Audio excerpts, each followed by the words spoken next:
It's Strixhaven pre-release day.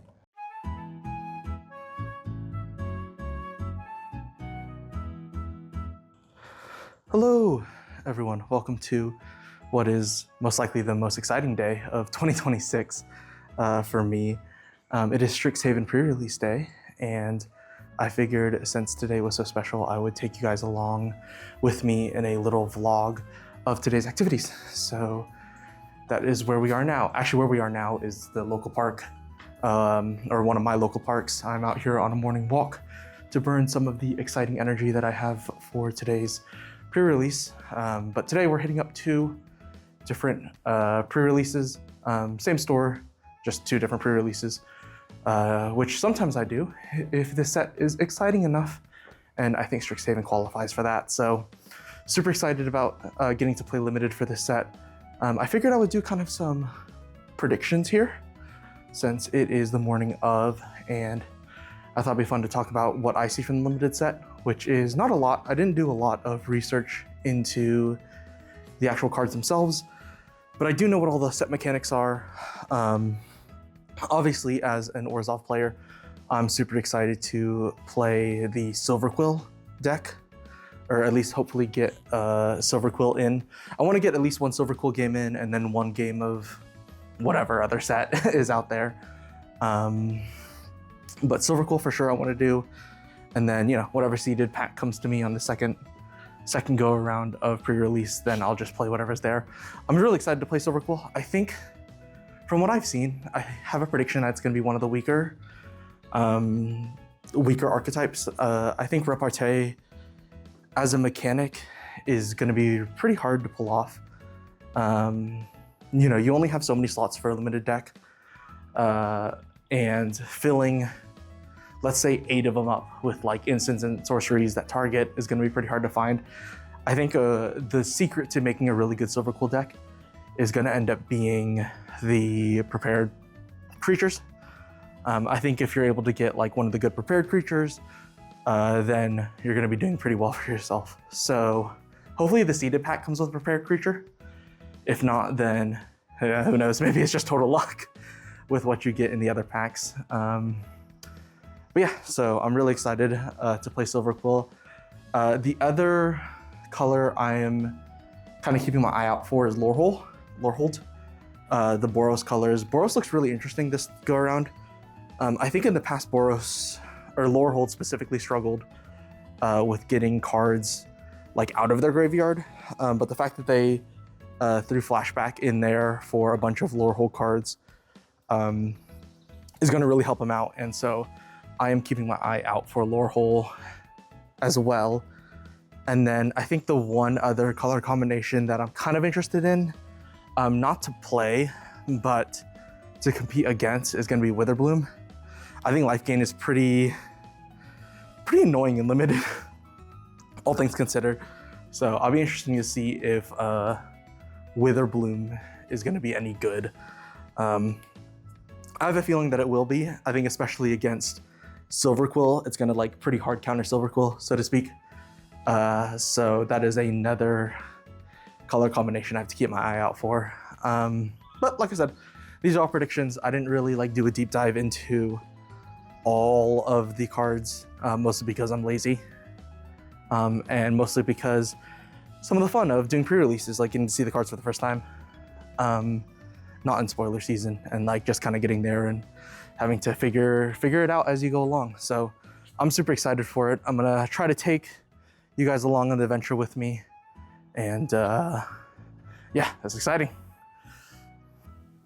Hey everyone, this is a little bit of a transitionary clip that you guys are watching right now. I'm recording this audio after the day of pre-release, but here's a little bit of me just exploring the game stores that are around my area. These are the game stores that I usually frequent, but this is actually not the game store that I end up playing pre-release at. That's somewhere else that I go to with a bunch of my friends, but I wanted to just chime in really quickly as editing Ethan to say that I didn't get to record too much inside the store that I played pre-release at, so like I didn't record too much while doing pre-release. I'm not someone who likes to film in public, despite me filming in public right now as you're watching this, but I try to be very careful about pointing cameras in public, especially at people that might not want to be filmed. So because of that, I didn't get to take a lot of footage during actual pre-release, but I did want to share as much as I could with you guys, and I did do a couple of like post-game debriefs that I'll include in this video, but just wanted to share kind of the thought process of like, hey, not going to be recording too much while I'm inside the store, but hopefully you guys can still enjoy nonetheless, and I'll pass it to my past self sitting in my car about to go into the game store for pre-release. So I made it to the actual game store where I will be playing pre-release. Currently, obviously, I'm sitting in the parking lot. I'm not someone who likes to film in public locations, even though I obviously did for this video. But I'm going to try to limit myself as to not be a nuisance to the people around me. But I'm super excited to play. We are like 45-ish minutes away from the first pre-release, so super excited. I'm going to try to keep everyone updated as much as I can as I play through. But like I said, I'm not sure how much filming I'll actually be doing inside the store. But you might get some random bits and pieces here and there.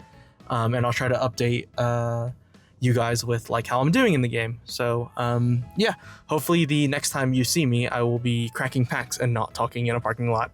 So yeah, until then. Narratives of Abundance. Ooh, nice. Let's see what our... I forgot this quote-unquote stamped card is not always of the same color. Yeah.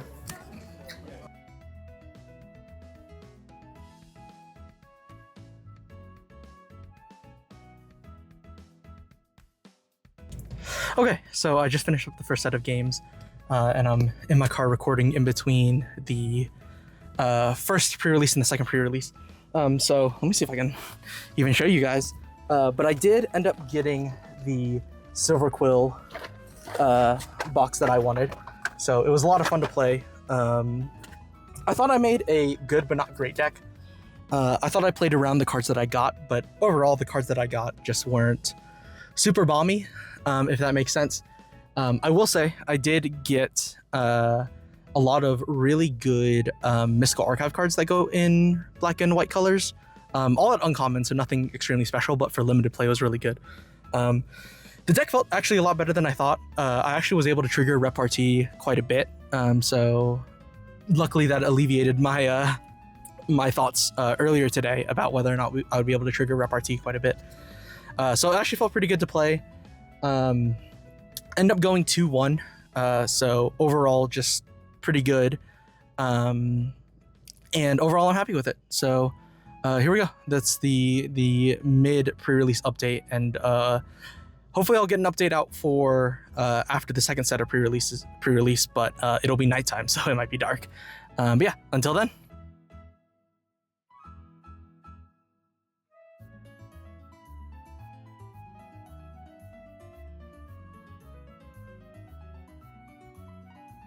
Hello!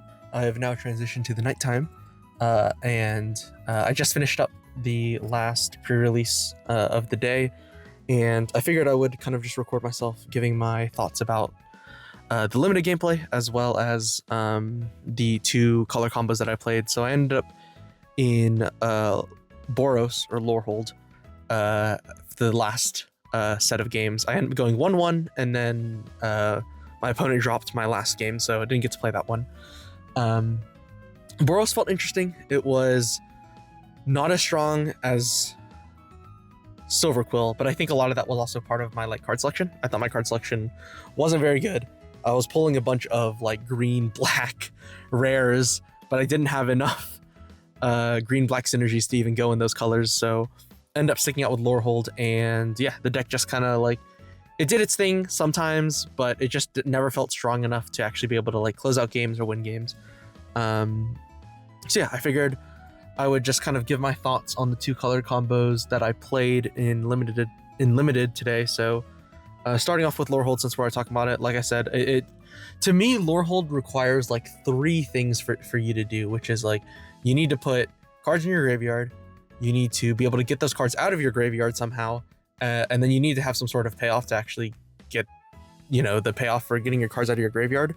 And I felt like a lot of the games I could do like 1 or 2 of those, but not all 3 at the same time. So yeah, it was just really hard to do.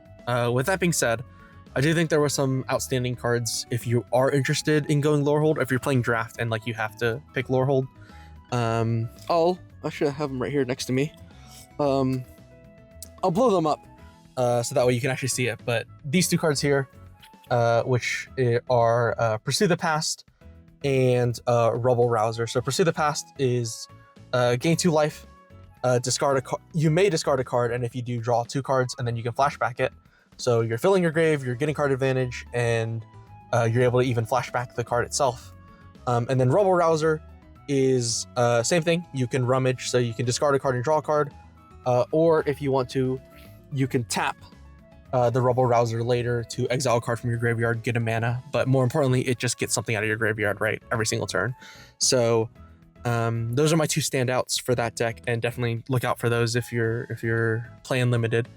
For Silver Quill, deck is put up in my bag, so I can't get it out and show you the cards, but for Silver Quill, I predicted this morning that Silver Quill was going to be really, really hard to play, and I actually found that to be not true, but I also think my viewpoint is jaded by the fact that I got some pretty good cards in Silver Quill. So I was worried that you weren't going to be able to trigger Repartee very consistently, and yeah, like I said, I just didn't find that to be true. My 2 standouts are Killian's Confidence and Abigail, which are able to just continually trigger Repartee, right? Like they just keep coming back. Killian's Confidence like comes back every time you attack and hit something, you can bring it back. Abigail gets re-prepared every time you cast a creature spell. So like it never felt like I was running out of spells to cast to trigger Repartee. And like you could do it like once a turn basically. Get the triggers, and you're triggering like 3 creatures all with Repartee, and it just felt really, really good to play. And I do think a lot of that was because my pool was very good for Silver Quill, but if you're able to get those cards that actually trigger the Repartee, it feels very good to play. So yeah, like I said, super happy. I just wanted to get my thoughts out on those. I don't know anything about the other schools, unfortunately. I feel like Quandrix is like a no-brainer, right? Like Quandrix Increment, you just like get value for playing on curve, which is something you should be doing already, right? So who knows? Maybe, I don't know. I didn't play it, so I can't speak to it, but let me know in the comments how your pre-release went, if you went to a pre-release, and let me know what college you played and how you thought it played out. I was pretty happy with both of mine, despite Lorehold going a little bit worse. I felt very good about I had fun playing both of the decks, and learning how both the decks play. So with that, I think this is going to be the end of the video. Thank you guys for coming along on this vlog. I'm really happy that I got to shoot it, and hopefully I'll be doing more of these in the future. So if you like this kind of content, if you like Magic the Gathering, make sure to stay tuned, subscribe, comment, do all the YouTube things, and I'll catch you guys later. Peace.